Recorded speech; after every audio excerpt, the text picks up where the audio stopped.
Olá, pessoal. Bem-vindo ao nosso terceiro Congresso Nacional de Ecologia e Sustentabilidade online. Terceiro não, desculpem, segundo. Segundo o CONAECO, segundo Congresso Nacional de Ecologia e Sustentabilidade online. Eu quero agradecer ao convite para esta participação neste evento. Eu sou o professor Carlos Eduardo Fortes Gonzalez, da UFPA, Universidade Federal do Pará, lotado no Instituto de Educação Matemática e Científica, o IENSE, no PPGDoc, Programa de Pós-Graduação em Docência em Educação em Ciências e Matemáticas. Eu sou biólogo, sou da área ambiental, daí o meu interesse nessas situações correlacionadas ao meio ambiente. E hoje eu vou fazer uma preleção sobre as consequências ecológicas dos principais impactos ambientais na Amazônia. Sistema ecológico este em que estou presente agora, aqui no Pará, nesse meu momento de atuação profissional na UFPA. Eu venho de uma outra instituição federal, da Universidade Tecnológica Federal do Paraná, onde concluí a minha carreira docente por aposentadoria ao final de 2022. E agora abraço essa nova oportunidade profissional que iniciei esse ano, a partir do mês de julho, na UFPA, e estou aqui então para contribuir um pouco sobre essa questão de discussões de estudos socioambientais, com essa temática das consequências ecológicas dos principais impactos ambientais na Amazônia.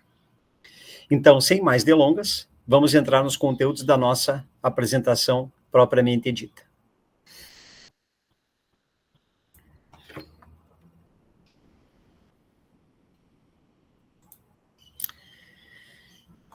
A Amazônia é um ecossistema muito importante, isso é sabido por todos que são da área de ambiente, e é muito importante na regulação do clima planetário, na diversidade biológica e nos ciclos biológicos e geoquímicos do planeta. O objetivo desta preleção é a discussão das principais resultantes ambientais correlacionadas aos impactos ambientais que atingem a região do ecossistema amazônico, com ênfase aqui no desmatamento, na mineração ilegal, nas queimadas, na biopirataria e nas modificações do clima.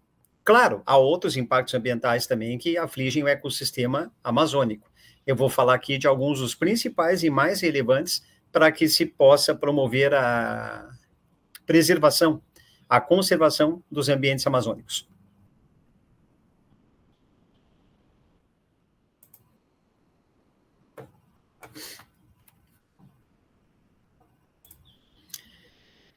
A Amazônia é a maior floresta tropical do mundo. Tropical. Em termos absolutos, se eu disser simplesmente floresta, não é a maior. A taiga siberiana, a floresta russa, é maior que a floresta amazônica, mas simplesmente, pura e simplesmente em extensão territorial. Claro que a maior diversidade biológica está na floresta amazônica, enquanto floresta no mundo, e é a maior floresta tropical do planeta. Ou por que não dizer floresta equatorial, já que ela está bem na condição climática da linha equatorial, que circunda o globo terrestre. E essa cobertura florestal atinge mais ou menos 5.500.000 quilômetros quadrados, contendo aí cerca de 10% da diversidade biológica planetária. E esta grande cobertura florestal, até pela sua dimensão, pelo seu impacto ambiental positivo, influencia diretamente o ciclo das águas e as formações pluviais, isto é, de chuvas, no Brasil e nas regiões vizinhas, porque o que se chama de floresta amazônica não está contida só no território brasileiro. A maior parte está, já vamos com esses números daqui a pouco, nas próximas lâminas. Mas não é somente presente no Brasil. Dados atuais mostram uma crescente pressão ambiental sobre essa região, em função das interferências humanas, em função das atividades das comunidades humanas, das comunidades antrópicas que habitam e ocupam esse espaço, fazendo dele também um espaço utilitário para a obtenção de recursos naturais. Nenhum problema quanto à obtenção de recursos naturais. Todo ser vivo demanda recursos. O problema é que a humanidade, com a sua tecnosfera, né, com a sua exacerbada tecnologia, acaba demandando sobremaneira os recursos naturais. E não raro, sem a necessária reposição, sem o necessário cuidado. E daí, então, toda a impactação ambiental que se vive, e sobremaneira na região amazônica, que é um ecossistema extremamente sensível e por isso deve ser cuidado.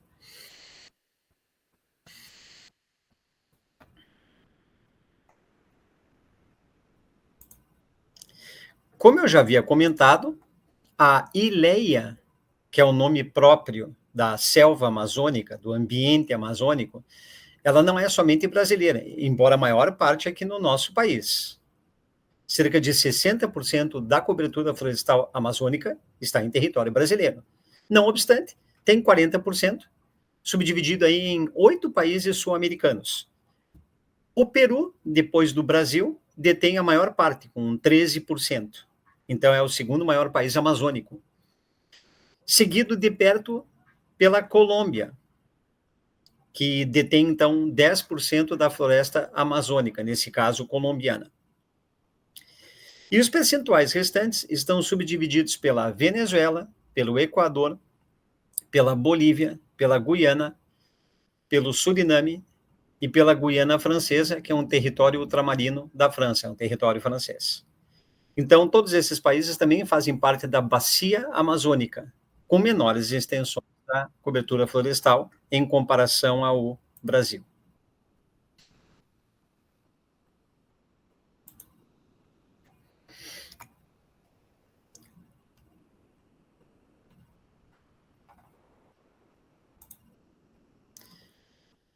A Amazônia é legal.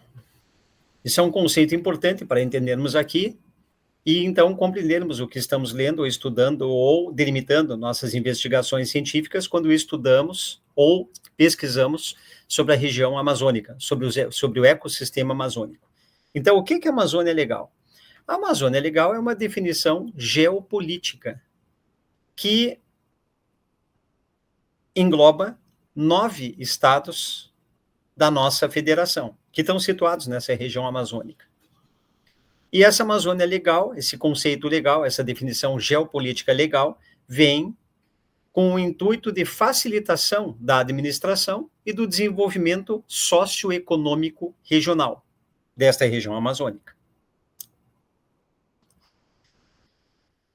Corresponde a cerca de 59% do território brasileiro. E os estados incluídos são o Acre, o Amapá, o Amazonas, o Pará, Rondônia, Roraima, Tocantins, Mato Grosso e parte do Maranhão.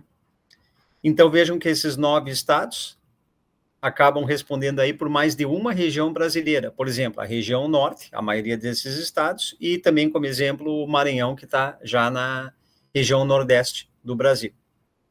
Então engloba mais de uma região brasileira. Esse conceito da Amazônia Legal, ele foi estabelecido em 1953 para a promoção de políticas de desenvolvimento sustentável e econômico na região.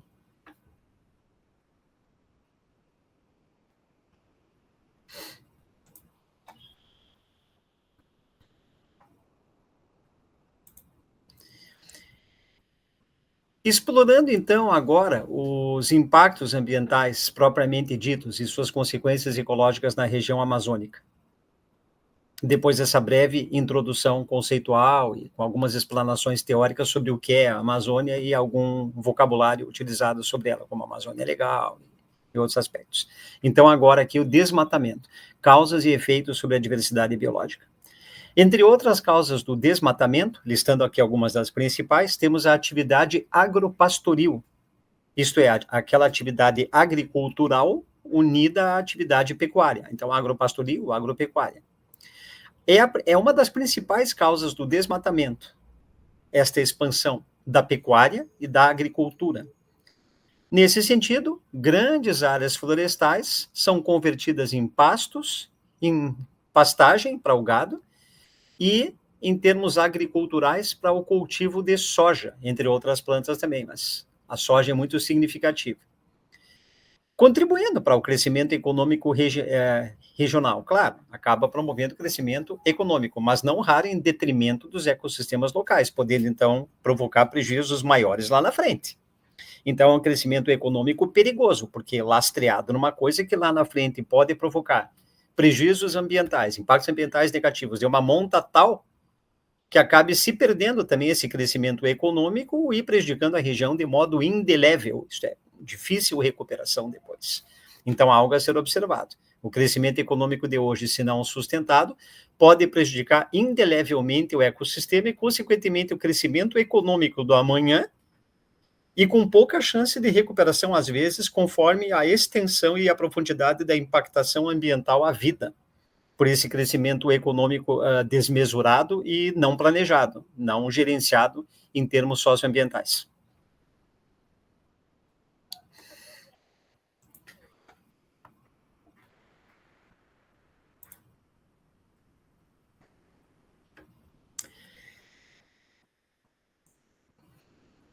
Causas desse desmatamento, causas e efeitos sobre a biodiversidade, continuando. Extração ilegal madeireira. Então, a exploração, a superexploração da madeira, muitas vezes ilegal, não regulamentada, remove seletivamente árvores de valor econômico, como o mogno e o ipê, entre outras. Esta prática pode degradar, e vem degradando, degrada efetivamente, em muitos casos, grandes extensões florestais e abre espaço para novas incursões e atividades ilegais que podem vir junto com ela, porque o desmatamento favorece a ocupação para outras atividades ilegais, como, por exemplo, a ocupação ilegal para atividade agropecuária não regulamentada, para mineração ilegal, porque abre acessos, abre espaços e assim sucessivamente. O impacto ambiental negativo pode puxar o outro num efeito de bola de neve, num círculo vicioso de impactos ambientais sucessivos e negativos. Outra causa do desmate é a infraestrutura e a urbanização. A urbanização consequência da implementação infraestrutural. Nesse sentido, então, a construção de rodovias, hidrelétricas, acaba promovendo também a formação de novos assentamentos humanos, novas comunidades, novas sociedades, e isso acaba contribuindo para a perda de área florestal, facilitando, assim, o acesso a áreas anteriormente isoladas e, então, incentivando a expansão agrícola e também, junto com ela, a atividade pecuária. Não raro, também, desregulamentada e ilegal.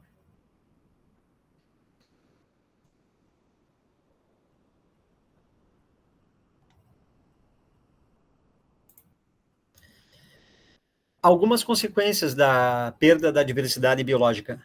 A fragmentação dos habitats. Isso pode reduzir a conexão entre as áreas naturais, prejudicando a migração e a reprodução de espécies. Sim, porque os habitats ficam fragmentados. Eu tenho uma mancha florestal aqui e uma outra espécula florestal acolá, e esse isolamento ecológico dessas duas fragmentações podem ser áreas muito pequenas para certas espécies animais e vegetais, prejudicando, então, a reprodução por causa da poucos indivíduos numa mesma área, né? Então, isso vai prejudicar também a diversidade genética, isso vai promover também a perda da diversidade genética, que é o terceiro item destacado em negrito amarelado nesse diapositivo em tela.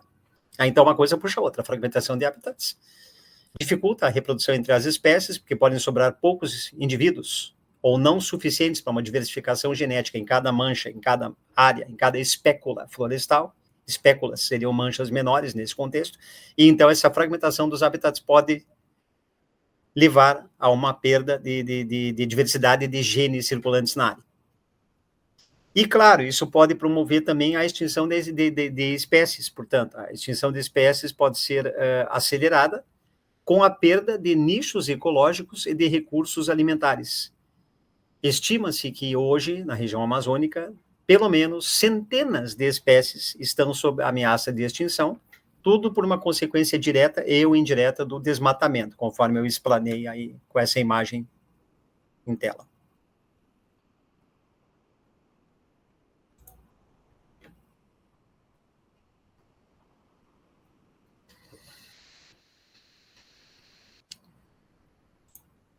Mineração ilegal, um outro tipo de impacto ambiental negativo na região amazônica. Contaminação e efeitos no ecossistema. A mineração ilícita, principalmente a do ouro, tem expandido nas últimas décadas, tem se expandido nas últimas décadas, mormente em áreas protegidas e terras ocupadas pelos índios. Um dos efeitos deletérios dessa mineração ilegal, além do próprio desmatamento que ela promove, é a poluição das águas pelo metal líquido, mercúrio. O uso deste metal líquido, o mercúrio, na separação do ouro, contamina efetivamente os recursos limnológicos da área, quer dizer, os rios e lagos. Limnologia, né, o ramo da biologia que estuda a vida nas águas doces. Então, prejudica os recursos limnológicos regionais, afetando ecossistemas dulcícolas, quer dizer, aqueles de água doce, né? Aquáticos de água doce, é nesse contexto, e claro, os ecossistemas terrestres também são tomados por isso aí, né? Está tudo interligado, o ciclo hidrológico está interligado com as terras, esparramando isso pelas margens, a água também pelo assoreamento continuado numa região de mineração ilegal, toma áreas mais extensas de terra e vai poluir isso também por esse metal líquido, que é neurotóxico. Então, ele faz uma toxicidade neurológica, tanto em humanos quanto em todas os espécimes de fauna e flora, e da microbiota também das águas e do solo, prejudicando dessa maneira e sobremaneira a vida dos ecossistemas amazônicos. Esse metal pesado, que é o mercúrio, ele faz bioacumulação nas redes ou nas teias alimentares, ele é acumulativo. Sim, porque não degradado pelos sistemas vivos. E dessa maneira, e com essa neurotoxicidade, afeta organismos aquáticos, aves piscívoras, quer dizer, aquelas que se alimentam dos peixes, mamíferos, e, por extensão, então, toma todas as teias, todas as redes alimentares, incluindo aí as populações humanas que dependem da pesca e caçam também animais que, afinal, podem estar contaminados pelo mercúrio. Então, chega sempre no homem, né, essa bioacumulação do metal pesado e extremamente tóxico que é o mercúrio.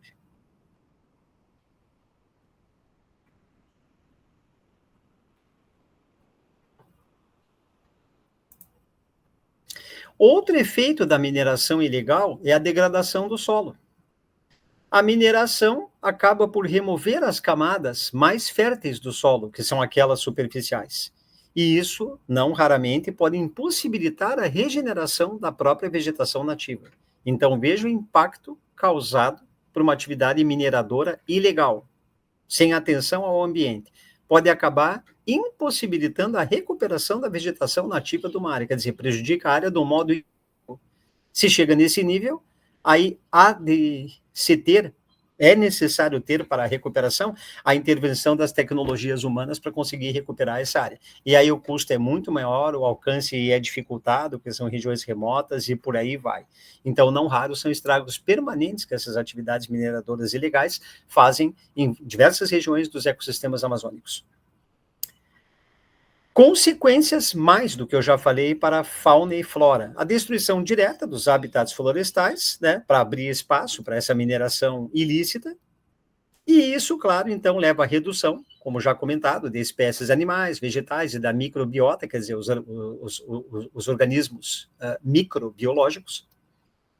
E muitas dessas espécies são endêmicas, isto é, só ocorrem em determinadas regiões. Nesse caso, pior ainda, porque se toda essa situação aflige as espécies endêmicas, que são típicas de uma determinada região, é mais fácil, assim, se promover acidental e, claro, acidental, porque a intenção da mineração ilegal não é acabar com as espécies, mas pela falta de regulamentação e de cuidado com o ambiente, acaba fazendo isso, né? Então, promove a depressão de espécies que são únicas de uma dada região, porque são endêmicas, quer dizer, só existem naquela região. Então, é mais fácil promover a extinção de diversas espécies se elas são endêmicas. E muitas espécies, animais e vegetais, são endêmicas do ecossistema amazônico, isto é, só ocorrem na floresta amazônica. Não existem em nenhum outro lugar do planeta. Então, pior ainda, se eu perco ali as espécies daquela área, eu posso perder irremediavelmente essas espécies para o mundo, porque só existem ali, nessa dada região do ecossistema amazônico. E exatamente por essas espécies serem endêmicas, vários exemplares de fauna e flora, elas não conseguem se adaptar a essas alterações aceleradas do ambiente por causa da poluição da água, dos solos e do ar, né? No caso da mineração, mais veementemente do solo e das águas, por causa do mercúrio.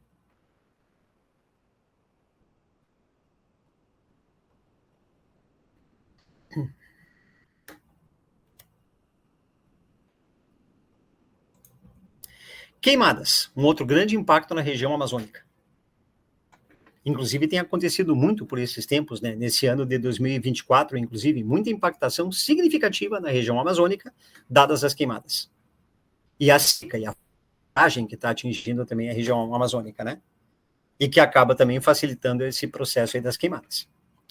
Queimadas e desmatamento andam juntas na Amazônia, onde a prática de queimadas é utilizada para limpar áreas já desmatadas ou em preparação para uso agrícola.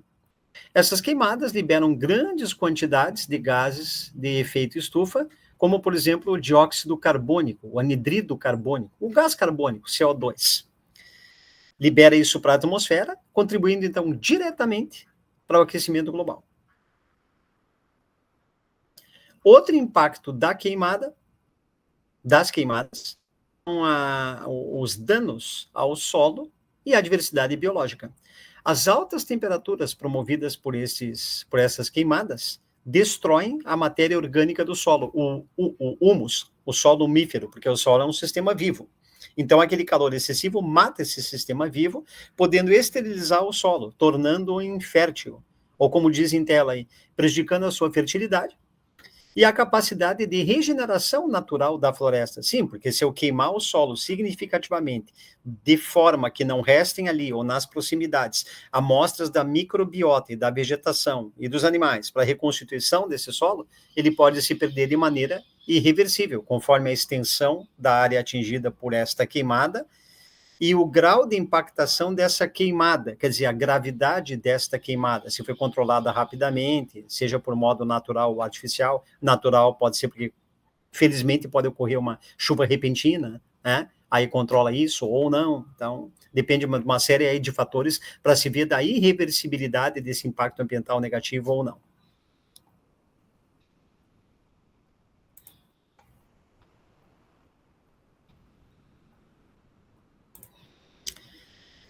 Outro efeito das queimadas são as alterações no clima local. A evapotranspiração das árvores amazônicas é essencial para o ciclo de chuvas em toda a América do Sul. Portanto, a diminuição dessa cobertura florestal pode afetar os padrões de chuvas, resultando em secas severas e, consequentemente, podendo até alterar, e tem sido alterado ultimamente, pelo menos em certo grau, o ciclo das águas na região amazônica. Vide a falta de chuvas nesse ano de 2024, promovendo a estiagem que se vive hoje na região, aqui no Pará, por exemplo, onde eu estou residindo, e estou observando isso, né? Até com mais facilidade, porque eu tenho esse olhar ambiental, né? Sou da área de estudos socioambientais, vendo tudo o que está acontecendo aqui. Por exemplo, aqui em Belém, onde eu estou residindo agora, houve esse ano o dia mais quente dos últimos 64 anos, com temperatura real de 37 graus. Real. Quer dizer, não é a temperatura percebida, a temperatura sentida. A sensação térmica, que vai ser maior ainda. Chegou a uma temperatura real na escala termométrica de 37 graus Celsius. Mais a temperatura sentida, né? Quer dizer, que causa um sofrimento físico, um estresse fisiológico em nós humanos, e nos animais e nos vegetais e na microbiota, em todo o sistema vivo dessa região.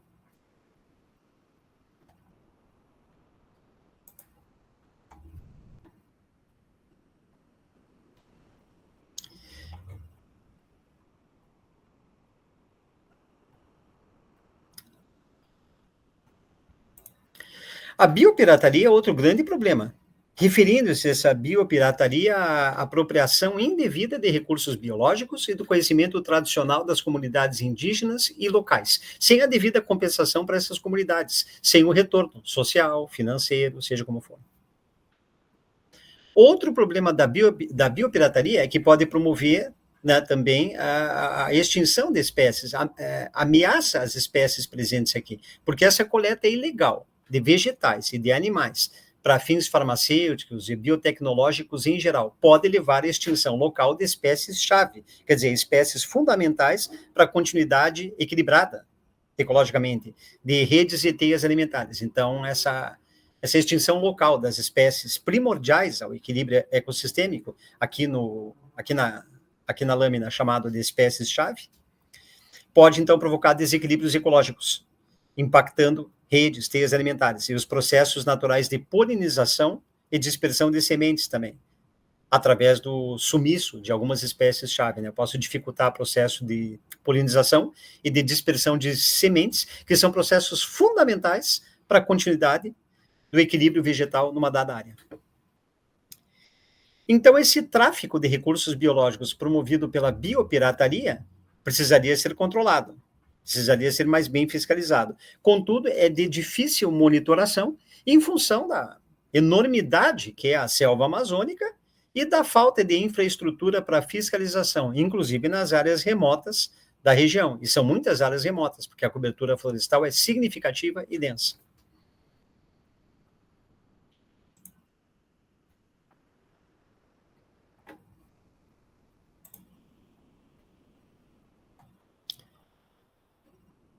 Mudanças climáticas, desafios para a resiliência ecológica, o aquecimento global. Essas modificações do clima mundiais já têm efeitos diretos sobre a bacia amazônica, com o incremento da temperatura média, com modificações nos padrões pluviométricos e no aumento da frequência de eventos climáticos extremos, como secas e inundações. Secas, inclusive, esse ano, secas. A floresta, então, está se tornando mais seca e os períodos de estiagem têm se tornado mais longos e mais graves, fazendo aumentar a vulnerabilidade florestal aos incêndios e reduzindo, portanto, a sua capacidade de autorregeneração. A transformação da Amazônia de um sumidouro de carbono para uma fonte de carbono devido ao desmatamento e à degradação da floresta agrava o ciclo global de aquecimento. E está indo a coisa nessa direção. Não quer dizer que vai continuar, mas está acontecendo isso e deveria ser controlado. Essa transformação do ecossistema amazônico de um sumidouro de carbono que era para uma fonte de emissão de carbono em função desse desmatamento e da degradação da cobertura florestal, agravando, então, essa tendência global de aumento médio das temperaturas, que se percebe, se vê no mundo todo, contemporaneamente. Sendo que nesse ano de 2024 tivemos aí vários recordes batidos, tanto brasileiros quanto internacionais, nesses quesitos de aumento exacerbado da temperatura em função dos câmbios climáticos.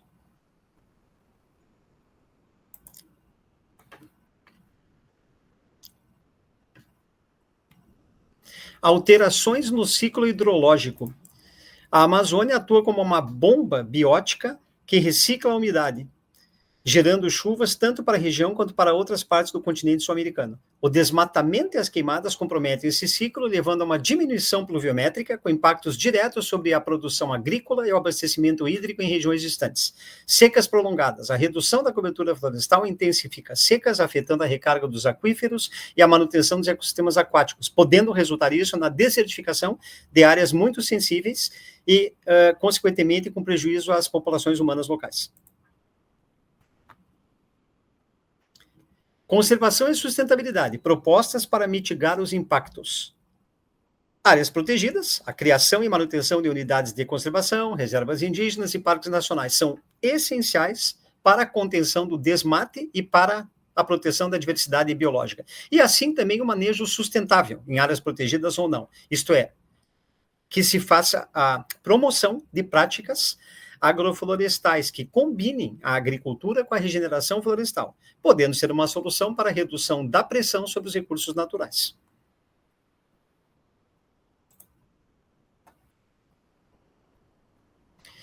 A educação ambiental e a conscientização. A capacitação das comunidades locais para o manejo sustentável dos recursos e a promoção das alternativas econômicas podem ajudar a diminuir o desmatamento. A colaboração internacional e financiamento. A conservação da Amazônia requer cooperação dos países da região, dos países amazônicos, com investimentos significativos em monitoramento, pesquisa e projetos de restauração florestal. Então, esses 9 países têm que lidar mais atentamente e em conjunto e em convênio nesse interesse comum que é a cobertura florestal amazônica, liderados naturalmente pelo Brasil. Isso seria uma liderança natural, não é forçada, já que o Brasil é um dos países mais influentes socioeconomicamente da região geopolítica sul-americana, além de ser o maior detentor da cobertura florestal amazônica, com praticamente 60% dessa cobertura florestal. Então, esses 9 países têm que se unir geopoliticamente, né, para a conservação, para primeiramente preservação, manter intocado boa parte, e secundariamente a conservação da cobertura florestal amazônica. Isto é, usar com sabedoria, com gerenciamento ambiental, para ter esta área para hoje e para gerações que estão por vir. Esses 9 países: Brasil, Peru, Colômbia, Venezuela, Equador, Bolívia, Guiana, Suriname e Guiana Francesa.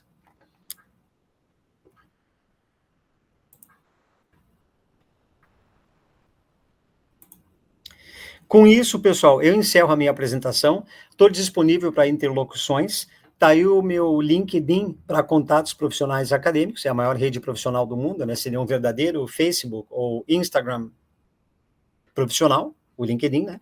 Então, façamos contato por lá. Está aí o meu currículo Lattes para detalhamentos sobre os meus trabalhos acadêmicos, sobre a minha produção científica, técnica, né? Para eventuais interlocuções acadêmicas. E aqui a minha posição profissional atual, de professor visitante sênior, na Universidade Federal do Pará, Belém do Pará, campus Guamá, no IENSE, Instituto de Educação Matemática e Científica, Programa de Pós-Graduação em Docência, Educação em Ciências e Matemática, PPGDoc.